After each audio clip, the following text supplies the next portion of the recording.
Good morning. Good morning. My name is Marge Kohler, and I'm the Assistant Regional Director for Refuges in Region 8 in Sacramento. And it's my great pleasure today to introduce our speaker, Dr. Emmelyn Sheffield. Dr. Sheffield is a professor of Recreation and Parks Management from California State University at Chico, which is just down the road from Sacramento, where I live, too. And she's been spending a lot of her career helping other federal and state agencies to more effectively respond to the changes in demographics and cultural resources and changes in our lifestyle trends. And she's been working a lot with many of our local agencies, but she's also spoken to many federal fish and wildlife audiences throughout the country, so some of you may have heard her already. And you'll know what a dynamic speaker she is, so we're all looking forward to that. She tells me that she's gleaned a lot of information from her audiences, from her students, and from her research, and that throughout the years, she's becoming more and more optimistic, even with all the increases in population growth that's going on throughout the United States. She's become more optimistic than pessimistic. And so today she wants to share with us why she feels that way and to share with us some ideas on what we can do once we accept that change is coming, what we can do to play to win, which is the title of her talk. So please help me in welcoming Dr. Sheffield.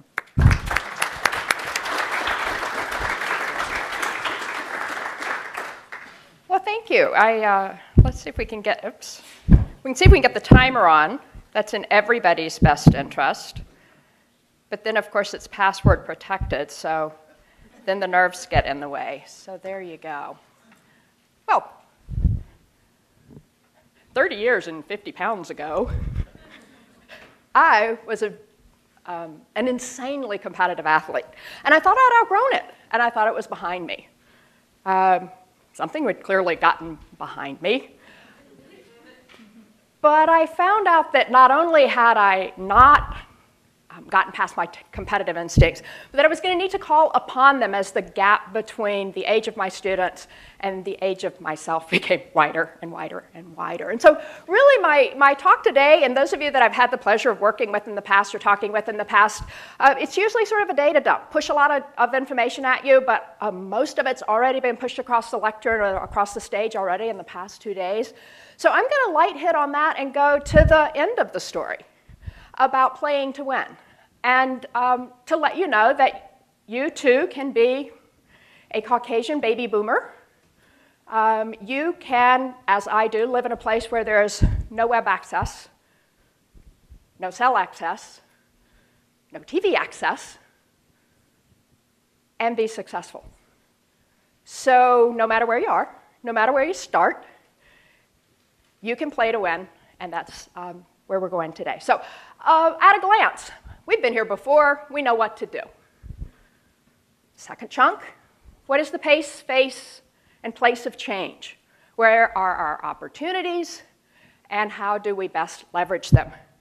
In the face of all this expansion and inclusion and increase going on, what are our tools to help us focus our through lines and our trim tabs? And finally, how do we do the thing that I personally have come to believe is most important? And that is to be as mindful of creating habitat for advocates as we are currently mindful of creating habitat for species. So 4 little chunks, about 40 minutes, a little time for questions if you have them, and hopefully some excitement on your part about playing to win, because there is a secret weapon, and I use weapon advisedly, given our current global climate. But there's a piece of the puzzle we've yet to fully bring into the game. And so my hope is that you will join me in getting serious about leveraging our campus connections. So first of all, we've been here before, we know what to do. So tell me, does this sound like your life a little bit? Economic change that has people filled with uncertainty, a level of mobility that separates people from the places that connect them to each other and to landscape issues, record levels of immigration, environmental concerns that have people almost unable to take action because there's so much competing information and it seems so overwhelming. a level of uncertainty that is almost crippling in what it does to our ability to think critically, a growing gap between those who have and those who don't have, a level of technological change that is frightening as it accelerates and distancing from people who don't grow up with it. Is that sort of like your basic Monday morning, you want to crawl in the footwell of your desk and not come out? What's interesting about this to me is these are the conditions of the 1890s and the 1920s. We have been here before. We knew what to do then. We know what to do now. And we need to get on with the work of doing it. But these things are cyclical. They do come up kind of regularly. We're on the dawn of a new century. We've got some slight variations, but the same basic issues still drive us.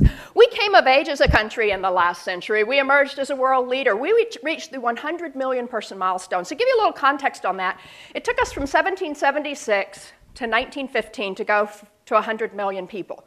Now keep in mind, during that same period of time, we didn't count all people as people. We only counted some people as people. But we hit the 100 million milestone at 1915. And then we hit 200 million in 1976, and we hit 300 million in 2006, and we're going to hit 400 million sometime between 2037 and 2043. And then we're going to hit 500 million right around our third century in the 2080. And if the mid-range projections bear out, we'll be 571 million souls in this country by the turn of the next century. So that sweep of change is extraordinarily important to how we approach our work. But during that last century, we had very, very rapid industrialization, we had very, very rapid social change, and we had growing environmental concern. All of that then, all of it now. But now we need to provide a different level of leadership, a new type of world leader that can not only lead but can listen, a level of leadership that can not only lead but can learn from the experiences of others. As we approach that 400 million person milestone during my lifespan, and if my portfolio doesn't respond, during my work span, we're going to be less effective than if we change our strategies a bit. We still have rapid globalization, we still have rapid social change, we still have escalating environmental concern. It's all the same stuff kicked up to a planetary level instead of a national level in a new century. It requires new leadership, it requires new followership. We must listen, we must learn, we must lead. So let's take a look at our domestic scene ever so briefly at the pace, face, and place of change. It seems counterintuitive, perhaps, to go forward by looking backwards, but I will. Remember the 60s? Most of the people in this room do. Remember when transistor radio were the MP3 players of the day, you know, a little hand strap? Oh, so cool. Had it up to your ear because the earphones never worked. Remember that? Remember when you could actually fuel a V8 engine? When family vacations were 2 weeks long and not subject to negotiation with your children? Remember when Russia was in Cuba and the whole duck and cover thing was gonna have anything to do with anything? We were 40% rural as recently as the 60s in this country. We were 90% non-Hispanic white as recently as the 60s in this country. 56% of us didn't graduate from high school as recently as the 60s.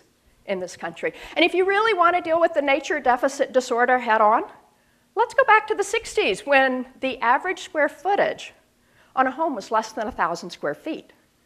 Then our mothers will do the same thing then, now that they did then, they'll throw us out and say, don't come back till the fireflies come on. Don't come back to the... We had one car in the driveway, we had one wage earner in the workforce, and we had the average square footage of homes for a family of 5, less than 1,000 square feet. Now, that's my niece's bedroom today. All those things. Are we still managing as if we are in the 60s? Do we deliver up the same stuff the same way? Do we assume we are having the same experiences? Are we responding to the experiences we have the same way? Do we know? More importantly, do we care? Are you still managing as if we're in the 60s? Because it's the changes in the size, composition, and choices of this population, both on this country and around the world, that are going to determine our future and determine the future of wildlife, determine the future of your mission and your mandate. Also looking back, when we hit the 300 million milestone in 2006, there was this whole flurry of what does 300 million mean? Because we have this digit preference thing, we round off and go. So there was a whole flurry, and actually it's really instructive from a couple of years later to go back and look at some of that. But some of the analyses that came out of our jump from 200 million to 300 million, from 1967 to 2006, half a human lifespan. 55% of the net population growth during that period of time came from people who were foreign-born or their US-born children. 55% of the net population growth during that period of time from people who came from perhaps a vastly different landscape legacy. Because remember, this public estate is kind of an American idea. Putting the good stuff available to everybody is kind of an American idea and hasn't been as widely distributed across the globe in the 60s and 70s as it is fortunately becoming now. Americans by choice, people who gave up their own life chances, most likely foreshortened their own chances to get a better future for their children. 55% of the net growth. In 2006, not 2030, not 2040, not 2050, not mid-century, but in 2006, when we hit 300 million, 45% of all the children under the age of 5 in this country were from ethnically diverse backgrounds. 45%, headed to 50. In LA today, in LA Unified, K through 12, 80% of all children are other than white. Almost all of them urban. Nationally, we're 81% urban, but in the western US where I live, pushing 85% urban. Big, big changes from that 40% rural-urban thing of half a lifetime ago. So that's looking back. Let's look around for a minute, just literally around, because the 2010 census data are starting to come out. All of this available at the Census Bureau website. I'll just point out a couple of things. These are all their flash pages as data started to roll. The darker the blue, generally the more pronounced. So you can see where population is going up. Texas, the big winner in the population game in terms of large numbers of people, but Nevada still growing much faster than the US as a whole. A couple of places with population loss, but mostly growth. National population by race or ethnicity, 43% increase between 2000 and 2010 in the Latino or Hispanic segment, now 16% of the total population. And then you can see other groups, African American increased by 12%, American Indian by 18%, Asian by 43%. White alone, less than 6% increase. These are the projections that are going to carry us into mid-century. If we restrict our approach to those we know that look like us and seem like us and come from the background of us, we are going to be fishing in a very, very tiny pool. If we can broaden and become more inclusive, if we can become more responsive, if we can become more aligned with the hopes and dreams of a changing global population, we'll have a wider pool. And you, more than any professional class out there, knows the importance of that type of diversity. You know it from your species work. So what's happening in population change? Again, you can see where the growth is. You can see where population loss is occurring. In terms of population density, you can see where we are dense and where we are less dense. In terms of the political process and the policy-making consequences and opportunities that go along with this, you can see where we're gaining seats and losing seats. And you can line up your own legacy, both of leadership and of land, along with a changing political process. So looking back, looking around, now looking ahead. We're going to see a 100% increase in the senior population, and we're going to see more than 100% increase in the super seniors, those 85 and up, requiring a vast reallocation of resources of time and energy and attention. we're going to see changes within the 50 states that bear watching. Our 10 largest states by 2030 are those in the blue column. Our 10 fastest growing states between 2000 and 2030 are in the red column. And anything in bold is in both columns. Now, this is a really, really interesting example of not quite the 80-20 rule, but the 55-10 rule. By 2030, 55% of the total US population will be in these 10 states. 55% will be in these 10 states. What is your communication plan? What is your landscape plan? What is your Habitat for Advocates plan of a country that has 55% of its total population in only 10 places? Part of what is driving this is people seeking the sun. Almost 88% of the population growth between 2000 and 2030 will be distributed in the West and the South. So we're going to continue to see that southwestern movement. We're going to continue to see a southern movement. And this is what is projected, again, from Census Bureau data. This has not yet been informed by the 2010 census, but likely to continue more or less in this pattern. To 400 million. By 2043. How many of you expect to be alive in 2043 with 400 million people? You betcha. Remember those 571 million I told you about? How many of you know or care about somebody under the age of 5? There's a better than average chance those kids will be alive when we have 500 million people in this country on the same landmass. There's nothing left to annex yet. All of this summed up nicely by Bob Stanton, America, 50-50 by 2050, where in terms of race and ethnicity, we're projected to be 50% white, 50% other than Anglo. Big changes in terms of our historic user patterns, our historic communication patterns, our historic rationale and relevance patterns, all of them better off becoming more inclusive as we move forward together.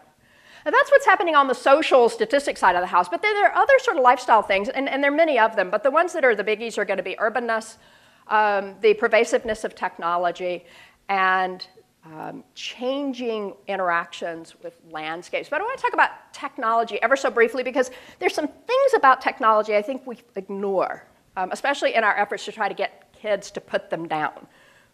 The first piece of evidence I would suggest to you is the minute this is over, you're all going to go bolt out and you're going to find a place where there's a little bit of connectivity and you're going to check your phones and you're going to check your iPods and you're going to check your iPads and you're going to check your digital devices. Why do we think that anybody's going to willingly give this stuff up? It is powerful, it is portable, and it puts you in personal control. And that's been the vast trajectory of our people as long as we've been a people. What's also tricky about this is the social networking. We are no longer in control of our message. It's a new set of gatekeepers, a new set of messengers, and all of them are more credible than we are to the end audience. That's not a position we're used to being in. But it's a position we must become accustomed to being in because this horse is out of the barn. And then the one that's most interesting to me, and I think you saw all the pieces of that earlier in earlier talks, and you'll hear more about it today, is that in the 70s, 60s and 70s, all of these movements got going. The civil rights movement, the women's movement, the environmental movement, had their origins much earlier, but really came to the popular consciousness during that period of time. But then they all went more or less along separate tracks for about 40 years. And then in 2000, we started to see the joining of environmental and social justice movements. And that is a powerful twinning and twining that will characterize our future, this growing alliance of environmental and social justice movements. So if you look at all of where we have been and where we are going and look around you and you look at the need to go bolder and bigger and more inclusively, if you're like me, you feel like that pebble has gone in the water, the rings are going out, and you don't really have a way to deal with it. You sort of get all the words, you see all the data, you're not unpersuaded, but it's just too big to take on. So what do you do? Well, I think there are two things that help me, and I'll share them with you. One is through lines, the notion of through lines, and the second is the notion of trim tabs. So I'm not. Through lines, a Stanislavski theater concept to help actors understand what propels a character. So if you're an actor, you have to become somebody else, and you can do it's easy enough to figure out what they're supposed to do. The script tells you that. But the through line, the driver of action, the driver of activity, the why behind the what, is something that acting coaches continue to work with. What's the through line that propels motion for you? And I think there are a couple of ways we can think about that. You can think about your personal through lines. What drives you personally? Then there are the personal through lines, the professional through lines. What propels you professionally? And then finally, there are the social through lines. What propels us as a people and makes us move? We need to think a lot about each of those three, because they will help us deal with this expanding notion of opportunity. So for me, when I look back on it, across the last 100 years, it seems to me that our big through line socially or societally has been this broadening notion of rights. From extending the vote to people, to extending the right to work to people, through the right to access to all people, moving on over to nature, that nature has rights, that animals have the right to continue to exist, that we have the responsibility and right to discipline ourselves. All of this expanding notion of rights seems to be the big sweep of our societal experience. Not that we've been perfect, not that we haven't done a little blacksliding here and there, but if you look across the sweep of the last century, the big through line seems to be this broadening of rights. I would like to see it paired with a broadening of responsibilities, which is I'll somehow come back to in a minute. When you look at the personal through lines of us, it tends to be about opportunity. Now, we define opportunity very, very differently, but one of the real through lines of us individually is that we do continue to seek opportunity and believe that opportunity can be found. And then professionally, I think this is probably the easiest, because y'all are one of the most mission-driven of all the agency folks that I get to work with. Professionally, your through lines are very clear. Species preservation, everything else is a way to achieve that, and prescribed use to deal with that, whole human thing. Okay? Those are your through lines professionally. So what I would suggest is we set ourselves a goal. We're going to have 400 million people in this country by 2043. What if we decided we wanted to have 400 million allies? What would we do if we knew that was what was going to be necessary to succeed? What are our through lines? What are our trim tabs? Our through lines are the things that propel us forward.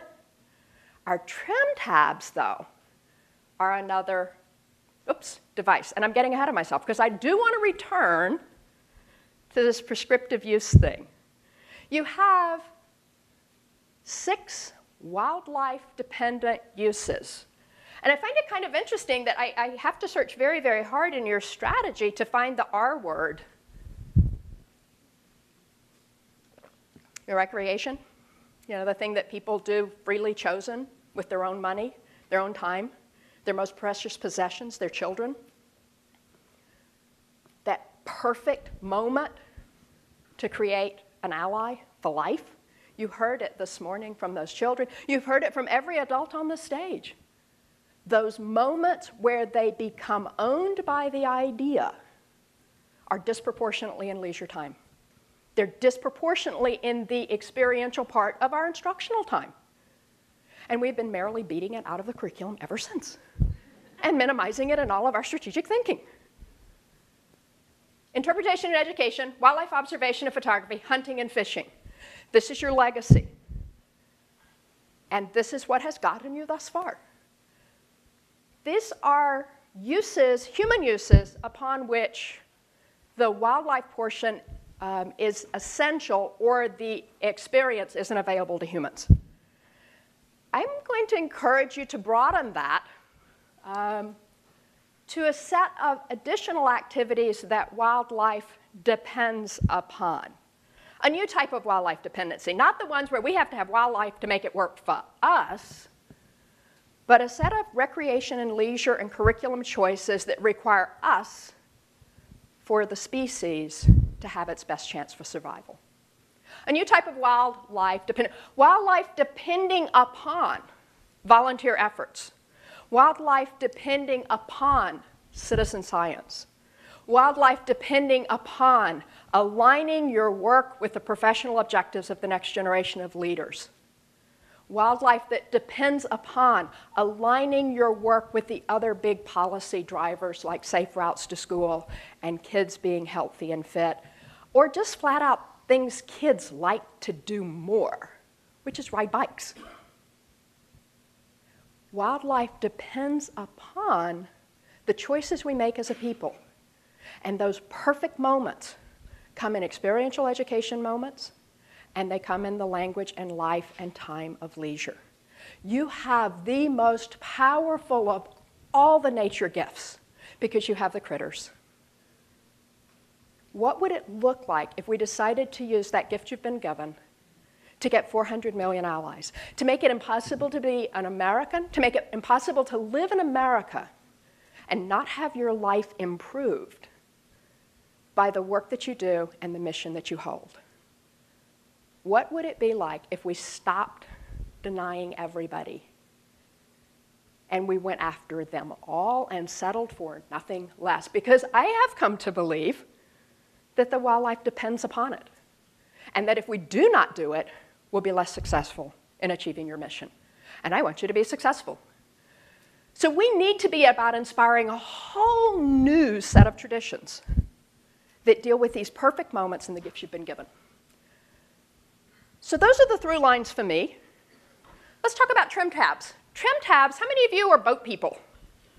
Okay, what's a trim tab? Yeah, the trim tab's the little thing you put on the propeller. The propeller is the little thing that moves the boat. But the trim tab moves the propeller, and the propeller moves the boat. Same thing with airplanes. What they found out, and I'll spare you the engineering because there are any number of people in here that can do a better job of it than me, I will just tell you the trim tab moves the propeller, the propeller moves the boat. So let's talk about what our trim tabs are to improve performance, what Buckminster Fuller called a metaphor for change. What are our social trim tabs if our goal is 400 million allies by 2043? They're boomers, they're families with children, they're new and different messaging strategies, they're millennials, they're campus connections, and they're getting really, really comfortable with your unfair competitive advantage as an agency. And I'll talk about them briefly each in turn. First of all, we've got 78 or so million living baby boomers. Started out north of 80 million. We've lost a few along the way. But we've got literally millions of people whose early imprinting dealt with equality, dealt with environment. We are the parents of millennials, which are by far the most wonderful generation ever. 78 million baby boomers. The force that has transformed everything, education, work, healthcare, travel, on the verge of its greatest period of time for volunteering, donating, and getting involved in things that are meaningful. We were imprinted on one set of values. We took off after another for about 40 years. And the last thing, the best thing the millennials can do for us is to help reconnect us to our values. They're our children. We love them. We will heed them. Let's go get them. Boomers are easy. I mean, we really are. As long as we sort of feel like we're cool and we're the center of the universe, boomers are easy. Some data from the Adventure and Travel Report from AARP gives us some real insight into what matters to us and how to go about presenting opportunities to baby boomers, what we do, what we look for. The big idea with baby boomers is help us reconnect with our values. We want to learn or relearn or return to things that we held dear when we were younger. We're generally moving from money to meaning. We have great experiences. We typically have decent resources. We make really good mentors once we get over ourselves. And we make really good volunteers once you change the volunteer arrangement, because it's all about us. But where we're particularly good is with millennials, because they're our sons and daughters, and we like them and they like us. And we're extraordinarily good with the grands, the grandparents to the grandkids. That is an incredibly powerful, powerful personal relationship that we can work with. The key concept with baby boomers is reconnecting them. And the sort of be mindful thing is as long as you let them feel like they're cool, as long as you recognize the footloosedness, as long as you recognize that we were, until our children, the most educated, most managerial, most executive group ever, that we're not going to let go of that easily, because that's how we've identified ourselves for many, many years. So we're going to have to change our systems. But if we do, and the ones who do, will be very, very successful. Large group, ready to get back involved. At the other end of the spectrum, and I'm skipping the millennials purposefully because they're the real key to the kingdom, are families with children. A little bit different model. When I came through, you went to a public place and you sent the kids to the Junior Ranger program and you left grandma at home, and the folks did what the folks did. I never knew because I was at the Junior Ranger program. Very different, more extended family. Some of the focus group interviews from families today go, we don't have enough time with our kids already. Why would we send them away during leisure? We don't get to see them enough anyway. We love them. Let's keep us together. What would it look like to have family programs? Family Ranger, family activity, family adventures that can run the entire family, maybe a 3 or 4 generation family traveling together. Traveling models that now include friends in a way that used to be family only. So some of the things about families with children and some of your secret weapons or your better ideas are going to be things like events and programs. Because one of the things we know about events, we know 2 things about events. 1, they're a pain to deal with. And 2, they work. They are difficult, give you that, but they work. They bring people out. They get them off the inertia. They make them make a move. They draw people who will not come to you for whatever your stated purpose is, and once you get them there, then you can have a different conversation. They create repeatedly those memorable moments that last and drive decision-making forever. So they're totally worth the hassle. The game is to start building in more of a learning function, because we have now this wider lifestyle and skill set. Many of the people drawn to your festivals and drawn to your activities because it's good for their children, but without the skill set to teach. So learn to. Second big idea with this crowd is to deal with STEMs and skills. So the science, technology, engineering, math, all of which you excel in professionally. These are huge drivers. The projected shortfall of scientific, managerial, math, and technical talent is enormous.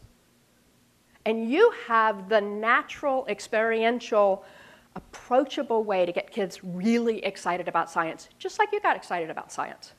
It's a value added for communities of interest that are emerging for whom recreation is a little too frivolous because there's other important work to be done. At the same time, we have to talk more clearly to safety and fears. For many, many urban people, water is where their children die. Wildlife is where their children get hurt. And things that we're really, really comfortable about, we have to create a much stronger safety and security system for folks who are coming to these experiences for the first time. The kids this morning said it much better than I did. Yeah, I don't know how to interact, but I can learn quickly, and then I'm okay. And then I'll bring my folks, and they'll be okay too. And then there's this whole balancing act of how you balance the tension between use and energy and time and activity. It's a huge balancing act, but it's also an unbelievably powerful tool. It is a big driver for connecting. So to connect with new or to maintain a more culturally inclusive set of opportunities for visitors, look to events. Be mindful of extended families, though. Be mindful that a lack of information and a lack of experience and linguistic barriers are often the number 1, 2, and 3 biggest barriers to more inclusive use of our public estate. Every study comes up with this over and over and over again. Then the third big trim tab, things that will turn quickly, things that will control the rudder. Deal with messaging and listening. There are some gateway themes that work across culture. The biggest one is clean water. The importance and value of clean water is clearly understood. The gateway ecosystem benefit of every age, every income, every race, every ethnicity. And you have enormous amounts of water, and you've made enormous contributions to clean water, and you can help us understand that better than many. Wildlife, totally charismatic. And that's in your portfolio as well. And then the wonder piece, and I think we underestimate just how important that is. The science, the hope, the success, the fact that there is reason to believe we can be successful. You have some of the best examples of any of the agencies in terms of your ability to bring stuff back from the brink. Delisting, what a celebration when it's for the successes that you've done. We have some new media partners. We don't know yet quite how to utilize them, but they're out there. Both the affinity media outlets, we've had the hunting and fishing magazines forever and a day. But now there's this enormous proliferation of affinity-based publications that you can work with and make your refuge a stage to their primary interest in photography or some other activity.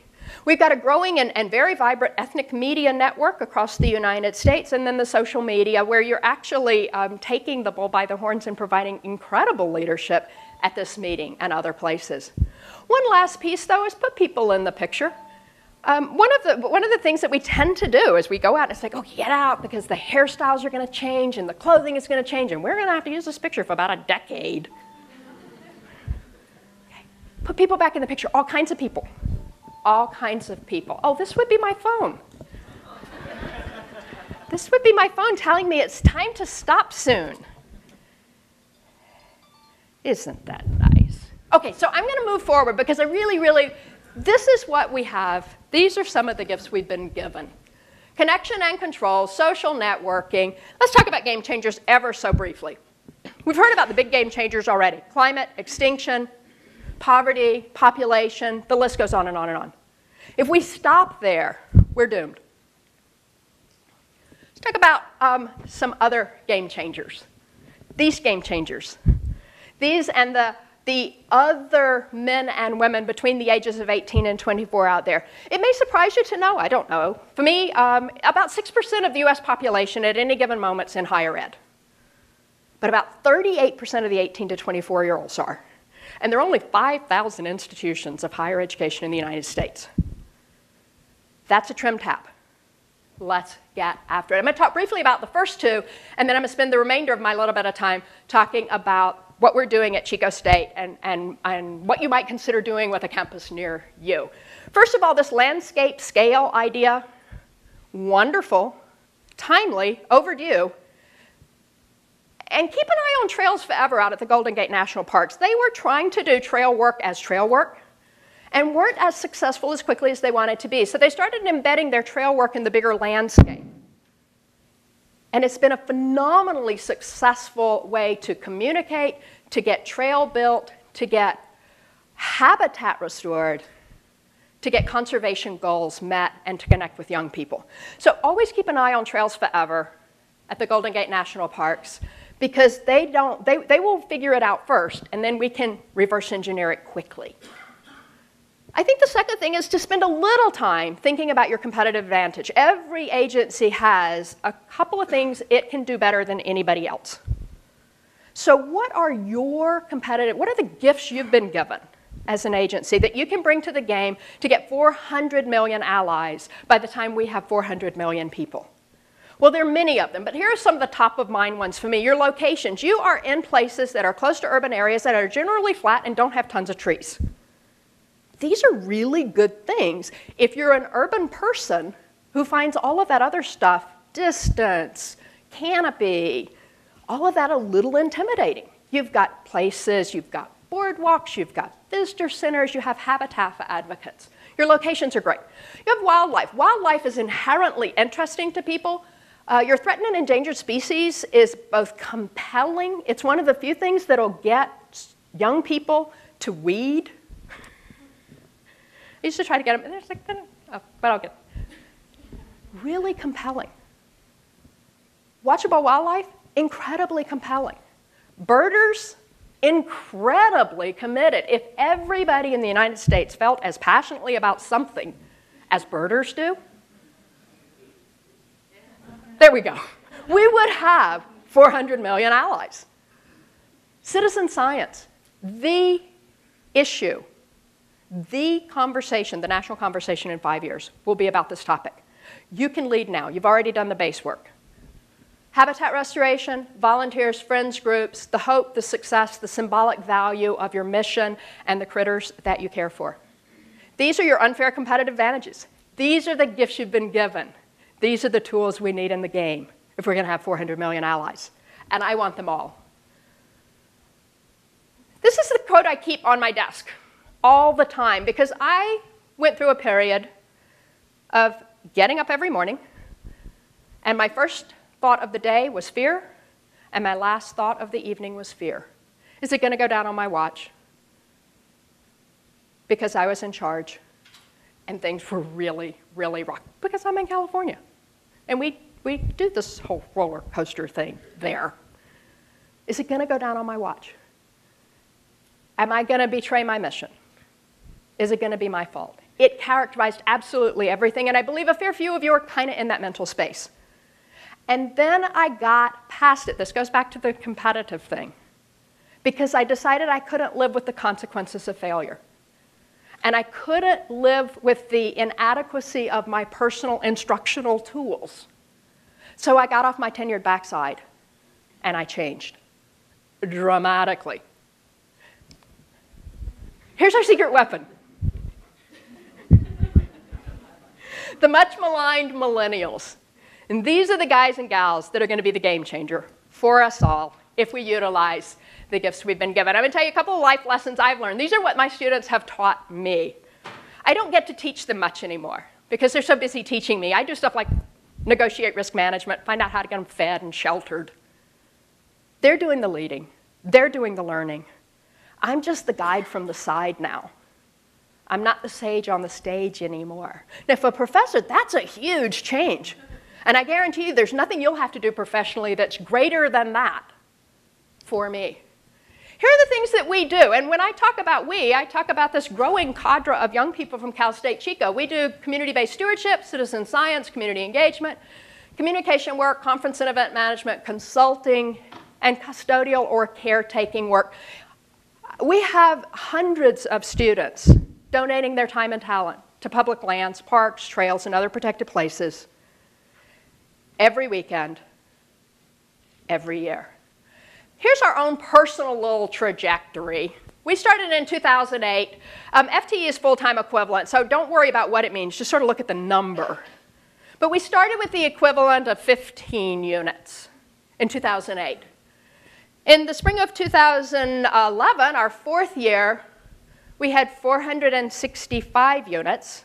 That's loosely equivalent to 300 students volunteering at least 8 hours, more often 24, to public lands. This is the most incredible force for good in the most corralled place. We can find them. They can sign their own releases. They can drive their own vehicles. They are strong. They are smart. And you will be hard-pressed to keep enough work queued up for them. It's about service learning and it's about leadership. This is a group that knows that it needs to gain leadership experience and knows that it needs to learn to lead within peer groups. This is a group that knows that they must work, but they are still at the career exploration stage. At the leisure exploration stage, they want to have fun. They want to be with their friends. The key concept with this crowd is they are becoming. We don't yet know what they're going to do. We just know it's going to be wonderful. And we can help them get there. They have energy, and they have a huge need to know that their work matters. And you ignore both of those at your peril if you want these young people to help you. They love feeling special, but volunteering is a perfectly fine way for them to feel special. They love to make their own history. They're not all that yanked about our history, but they're really, really excited about making their own. They know they've got work in front of them. They're very market savvy. They've been marketed to since they were children, so they're fairly skeptical. They're incredibly connected with family and friends. I walk across campus with my students, and they're getting phone calls that they end with, "Love you, Mom. Love you, Dad." Did we ever do anything like that? Very, very hands-on. This is a crowd that learns by doing. This is an experiential crowd they are becoming. They want it to be fun. They want it to be interactive. They want it to be physically active. They want to feel special, but special is really kind of easy. You show up and thank them. You let them get on the other side and sort of give them the behind-the-scenes story. Give them a little swag. Love toys. All of these things. They do have a couple of non-negotiables, mostly, at the beginning. They'll work all day long outside for you, in the rain, in the snow, in the sleet, but they want to be inside at night, and they want to have a plug.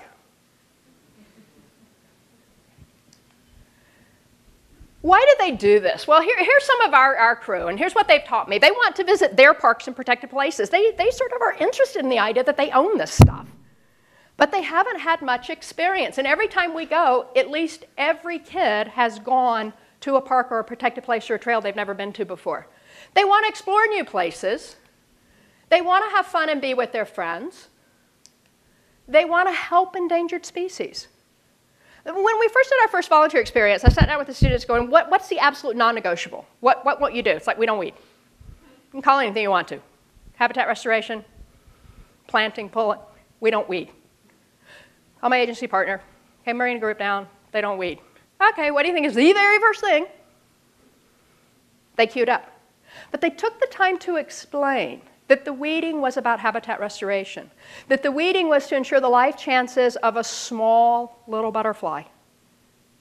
And these kids weeded well and willingly and can still talk about why they weeded. They want to help. They want to understand relationships. They like working and talking and thinking and learning from you. They want to create new traditions. This group of kids are going to be mentors to these will be juniors and seniors. This group of young people will be mentoring their freshman, sophomore, incoming peers. They already want this crowd to be more successful than they've been able to be. They've elected to do their leadership training in partnership with public lands because it's helping them develop the skills that they need to lead. They want to make their own history. We rescue redwoods at Muir Woods regularly. They want to be inspired. You know, they are marketed to. They are savvy. They are a little skeptical. But they desperately want to be inspired. They want to learn from experts. They know they don't know, and they know they need to. And they value your expertise, and they need you to teach them. They need to learn about leadership. They want to showcase their skills. They want to get a career edge. They want to know what KSAs mean. They want to make a positive difference. And school's better out there. And they know it. We are growing this way faster than we have resources for, but there's no surprise in that. Where are we going next? Well, we're picking new destinations all the time, and I would love to add a refuge to our portfolio. We're starting to work within our curriculum, because in my program we have about 500 majors, but only 30 of them are parkies.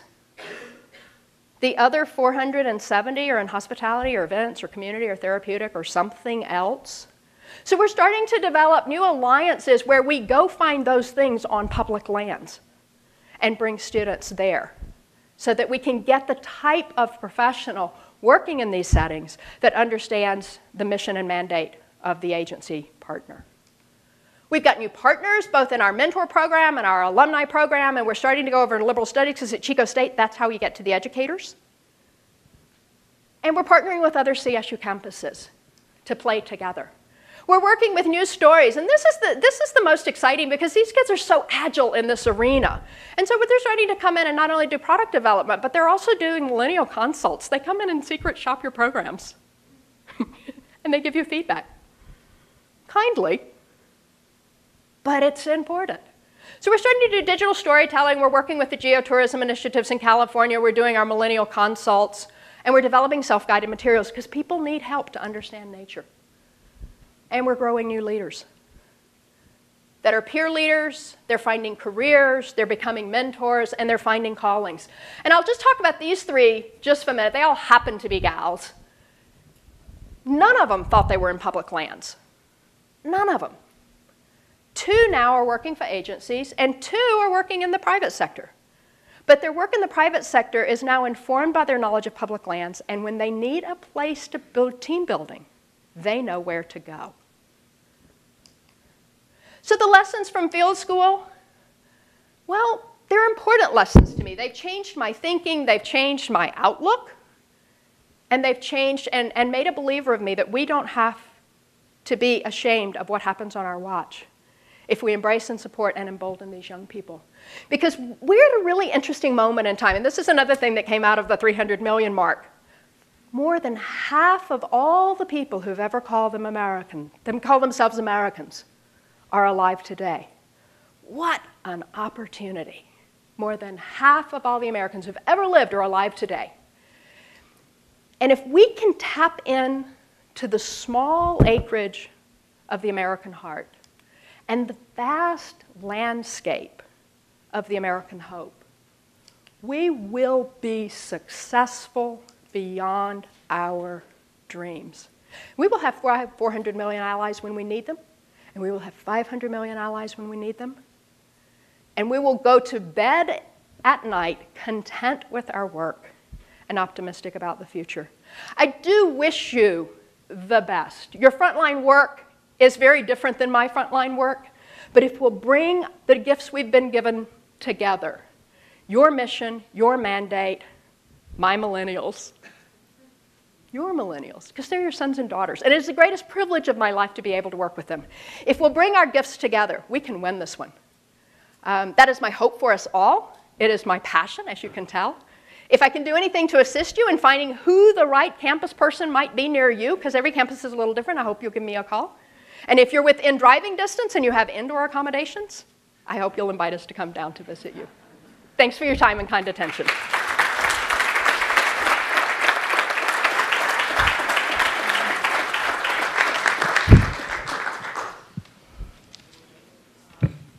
Thank you, Dr. Sheffield. We have time for some questions. Anybody would like to do that?